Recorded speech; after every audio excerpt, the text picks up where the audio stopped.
Assalamualaikum warahmatullahi wabarakatuh.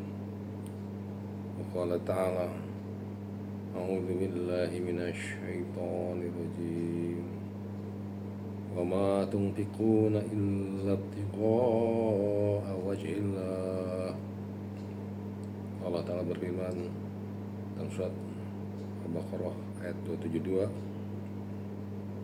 janganlah kamu membelanjakan harta bendamu kecuali untuk mengharapkan wajah Allah Subhanahu wa Ta'ala atau ridha Allah Subhanahu wa Ta'ala.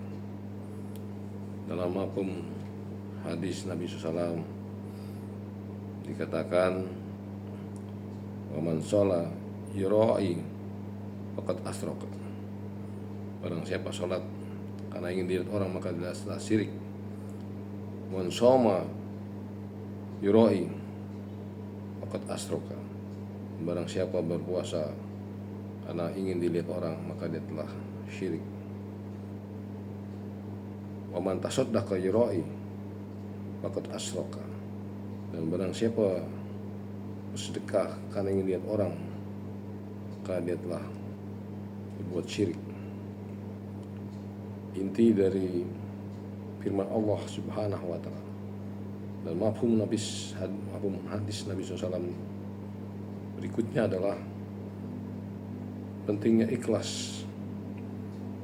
Karena di zaman sahabat-sahabat Nabi SAW dan kelak di akhirat, amal-amal manusia akan ditengok oleh Allah Subhanahu wa Ta'ala, bergantung pada niatnya. Bahkan dalam kaidah usul fiqh, yaitu yang bersifat asasiyah umumiyah, 5 asas yang sifatnya umum. Salah satu diantaranya adalah al-umuru bimaqasidiha. Segala suatu urusan adalah tergantung pada maksudnya. Di zaman Nabi SAW, dalam suatu pertempuran, dijumpai oleh sahabat Nabi seseorang yang begitu gigih, gagah berani dalam bertempur menghadapi musuh. Tapi Nabi berkomentar bahwa orang itu adalah ahlu jahanam. Sahabat waktu itu terheran-heran. Maka endingnya ternyata orang yang tersebut tadi ternyata bernama Kusman. Dia dalam keadaan luka parah. Dia mencari benda tajam untuk ditikamkan ke tubuhnya, sehingga dicegah oleh para sahabat dan terjadi dialog. Mengapa engkau mengakhiri hidupmu seperti ini?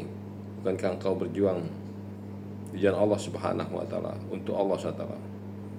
Maka jawab dia bukanlah berjuang lillahi ta'ala untuk Allah atau di jalan Allah, tapi adalah untuk disebut sebagai pemberani demi marwah kehebatan daripada kabilahnya.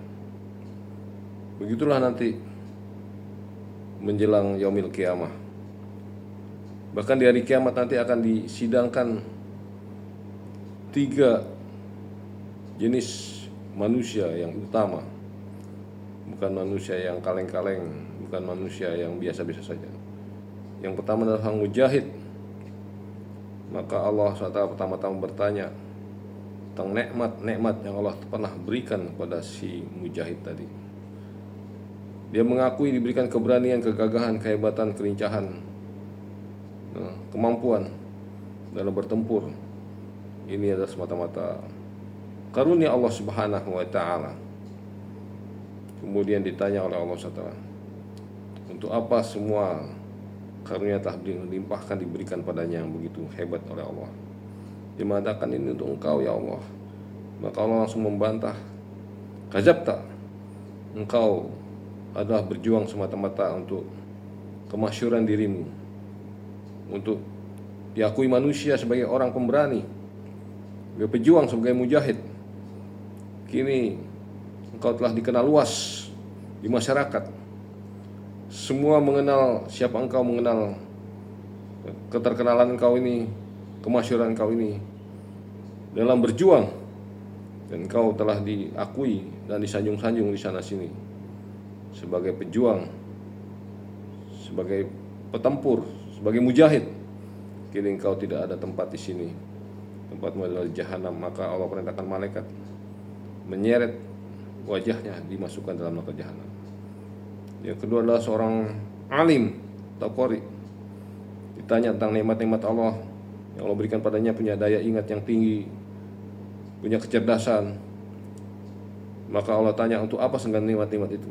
Dia katakan, ini adalah untuk engkau Allah. Allah jawab, kadzabta, engkau melakukan itu semua adalah dusta, karena ingin disebut sebagai orang alim, sebagai ulama besar, ulama hebat, ulama terkenal, bahkan imamnya para ulama. Kini engkau tidak ada tempat di akhirat, semua sudah didapat di dunia. Kau perintahkan malaikat untuk menyeret wajahnya, lempar dalam jahanam.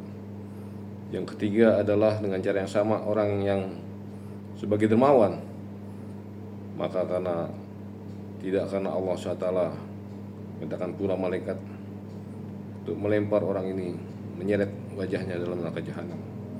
Demikianlah dalam tausiah kita menjelang buka puasa ini, kultum ini adalah masalah pentingnya niat, dan kita akhir dengan doa kafaratul majlis. Subhanallah wa bihamdihi, subhanakallahumma wa bihamdika asyhadu an la ilaha illa anta astaghfiruka wa atubu ilaik. Wassalamualaikum warahmatullahi wabarakatuh.